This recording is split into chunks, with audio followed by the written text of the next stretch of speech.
রাতে বউয়ের সাথে তীব্র ঝগড়া হলো। ঝগড়ার এক পর্যায়ে ক্রোধের বশে আমি বলেই ফেললাম, এই জীবনের সবচেয়ে বড় ভুল তোমাকে বিয়ে করা। বউ আমার কথায় যেন তেলে বেগুনে জ্বলে উঠলো। তার ঝাঁঝালো কণ্ঠে শুধালো, কি বললে তুমি? আমাকে বিয়ে করা তোমার জীবনের সবচেয়ে বড় ভুল? আমিও আমার কণ্ঠে জোর দিলাম। বউয়ের উপর চেঁচিয়ে বললাম, তা নয় তো কি, না আছে রূপ না আছে গুণ, ঠিক মতো রাখতেও তো পারো না। কোনোদিন তরকারিতে লবণ বেশি, কোনোদিন মরিচ বেশি, কোনোদিন আবার ভাতের বদলে ফেরনি হয়ে যায়। এর থেকে যদি ওই ম্যাচে কাজ করা বুয়াকেও বিয়ে করতাম, তাতেও অন্তত রোজ একটু ভালো খেতে পারতাম। তোমার হাতের ওই কুখ্যাত রান্না খেতে খেতে আমার জিহ্বা যেন পচে গেল। এতগুলো কথা বলে একটু দম নিলাম আমি, কিন্তু এবার আর উত্তর দিল না বউ। দেখলাম শুধুমাত্র আমার দিকে একবার শীতল দৃষ্টি নিক্ষেপ করে বেরিয়ে গেল কক্ষ থেকে। বুঝলাম বউ আমার অভিমান করেছে ভীষণ, কারণ ও যখন রেগে থাকে তখন আমার সাথে তর্ক করে লাগাতার। ভিতরের সব রাগ উগরে দেয় আমার উপর, আর যখন অভিমান করে তখন চুপ হয়ে যায়। হাজার কথা বললেও উত্তর দেয় না কোনো। কিন্তু তাতে আমার কি, আমি বরং আজ ভীষণ খুশি।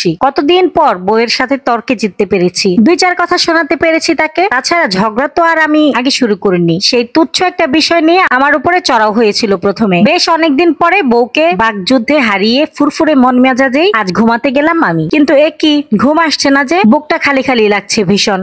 বউটা প্রতিদিন আমার বুকেই ঘুমায়, আজ নেই বলে হয়তো খালি খালি লাগছে। নিশ্চয়ই সে আজ আমার উপর অভিমান করে অন্য কক্ষে গিয়ে ঘুমিয়েছে। ঘুমাক তো, আজ আমিও যাব না তার অভিমান ভাঙতে। মেয়ে মানুষ যত লাই দিবে এরা ততই মাথায় উঠবে। এই যেমন আমার বউটা, লাইট দিতে দিতে মাথায় তুলে ফেলেছি একদম। আগে হাজারটা প্রশ্ন করলেও জবাব দিত না, আর এখন কারণে অকারণে আমার সাথে ঝগড়া করে। নিজের ইগো দেখিয়ে আর গেলাম না বউয়ের কাছে। বিছানার এক পাশ থেকে একটা কোলবালিশ বুকে জড়িয়ে ঘুমানোর চেষ্টা চালালাম, কিন্তু ঘুম আর হলো না আমার। সারা রাত না ঘুমিয়ে কাটালাম। প্রতিদিন সকালে বউ আমার ঘুম ভাঙালেও আজ ঘুম ভাঙালো না। আমি একা একাই উঠে পড়লাম, ফ্রেশ হয়ে গেলাম ডাইনিং রুমে। কই, কোথাও কেউ নেই, সবকিছু কাল রাতের মতোই পড়ে আছে। হয়তো কাল রাতের কথা ধরে মেয়েটা ওঠেও নি, খাবারও বানায়নি। যাক, ভালোই হয়েছে। ওর ওই বিষাদ খাবার ছেড়ে আজ অন্তত রেস্টুরেন্টে ভালো মন্দ খাওয়া যাবে। বউকে আর ডাকলাম না, খুঁজলামও না যে সে কোন কক্ষে আছে। অফিসের জন্য তৈরি হয়ে বেরিয়ে এলাম বাড়ি থেকে। বেশ ভালো একটা রেস্টুরেন্টে ঢুকে পছন্দসই কিছু খাবারও অর্ডার করলাম। ওইটার খাবার দিয়ে গেলে উৎফুল্ল ভঙ্গিতে খেতে উদ্যত হলাম, কিন্তু সে খাবার আমার গলা থেকে নামলো না। হৃদয়ে তীব্র বেগে আছড়ে পড়লো,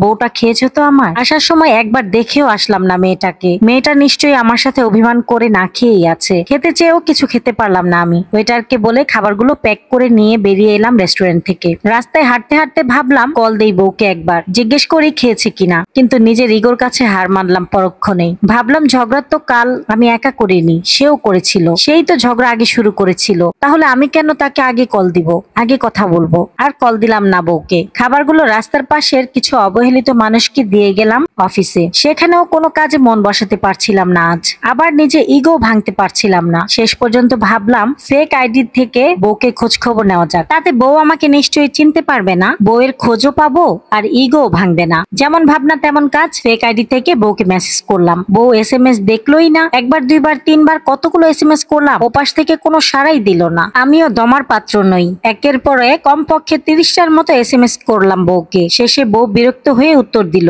সমস্যা কি, কে আপনি? বইয়ের উত্তর পেয়েই উৎফুল্ল হলাম আমি। সাথে সাথেই হাত চালিয়ে লিখতে গেলাম, খেয়েছো তুমি? কিন্তু এতে যদি বউ চিনে নেয় আমাকে, তাই আর লিখলাম না। অপরিচিত হওয়ার ভান ধরে বউয়ের সাথে ভাব জমাতে চাইলাম। বউকে পটানোর জন্য লিখলাম, আমার সমস্যা তো আপনি। কেন, কি করেছি আমি? আপনি ভীষণ সুন্দর। সাথে সাথেই দেখলাম বউ ওপাশ থেকে জবাব দিয়েছে, অন্যের বউকে সুন্দর বলতে লজ্জা করে না, চরিত্রহীন কোথাকার। আমি আহাম্মক বনে গেলাম যেন। নিজের বউকে নিজে সুন্দরী বলে কিনা চরিত্রহীনের উপাধি পেতে হলো শেষ পর্যন্ত। না, এ অপমান মানা যায় না। বউকে ফের এসএমএস করতে গিয়ে দেখলাম বউ আমাকে ব্লক মেরে দিয়েছে। প্রথমে আশাহত হলেও পরক্ষণেই আমার হৃদয় উৎফুল্ল হয়ে উঠলো। বউটা আমার ঠিক কতটা ভালোবাসে আমাকে। আমার দৃষ্টির আড়ালেও সে অন্য পুরুষের সাথে ঘনিষ্ঠ হওয়া তো দূরের কথা, কথাই বলে না। আজকালকার যুগে এমন মেয়ে বউ হিসেবে পাওয়া ভাগ্যের ব্যাপার। আর আমি কি না কাল কত কিছু বলে অপমান করলাম তাকে।